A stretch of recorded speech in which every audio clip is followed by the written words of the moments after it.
അതിപ്രഭാതത്തിലെ കർത്താവിൻ്റെ ചൈതന്യത്തിലെ നമ്മൾ ഉണർന്നെഴുന്നേറ്റ് കർത്താവിൽ നിന്ന് ഊർജ്ജം സംഭരിക്കാൻ വേണ്ടി നമ്മുടെ മനസ്സൊരുക്കേണ്ട സമയമാണിത്.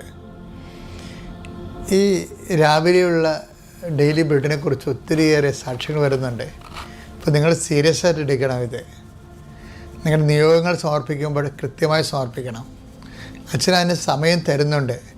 ഞാൻ ആ സമയത്ത് മൗനം പാലിക്കുമ്പോൾ നിങ്ങൾക്ക് എല്ലാവർക്കും വേണ്ടി ഞാൻ പ്രാർത്ഥിക്കുകയാണ് ചെയ്യണത്.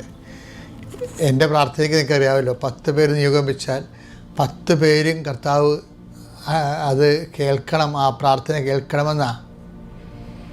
അപ്പം അതുകൊണ്ട് സന്തോഷമായിട്ട് വേണം ഇതിൽ പങ്കെടുക്കാൻ.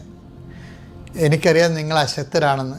ഞാനും എൻ്റെ ജീവിതത്തിൽ പല കാലങ്ങളും അശക്തമായിട്ടുണ്ട്. അപ്പോഴെല്ലാം ഞാൻ ആശ്രയിച്ച എൻ്റെ ദൈവം, എനിക്ക് കിട്ടിയ അനുഭവങ്ങൾ, സഭയുടെ എൻ്റെ പഠനങ്ങളിൽ ആശ്രയിച്ച എൻ്റെ വിശ്വാസത്തിൻ്റെ പ്രയോഗങ്ങൾ, അതെല്ലാമാണ് എന്നെ നിലനിർത്തിയതും രക്ഷിച്ചതും വളർത്തിയതും ഇപ്പോൾ ഇവിടെ നിങ്ങളുടെ മുമ്പിൽ നിലനിർത്തിയിരിക്കുന്നത്.